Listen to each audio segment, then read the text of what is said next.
কি হয়েছে বৎস? তুমি এখানে বসে কান্না করছো কেন? তুমি কে? আমি জল পাঠা।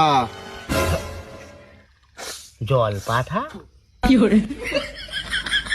বাবা জল পাঠা, আমার মালের বোতল জলে পড়ে গেছে। ঠিক আছে, এখনই মালের বোতল খুঁজে এনে দিচ্ছি। এই মালের বোতলটা তোমার? না না জল পাঠা, ওটা আমার না। এটা কি তোমার? হ্যাঁ হ্যাঁ, এইটাই আমার। তুই মিথ্যা বলছিস, তোর এই মালের বোতলটা হয়। তুই একজন লুবি, আমি দুটাই খাবো। জল পাঠা।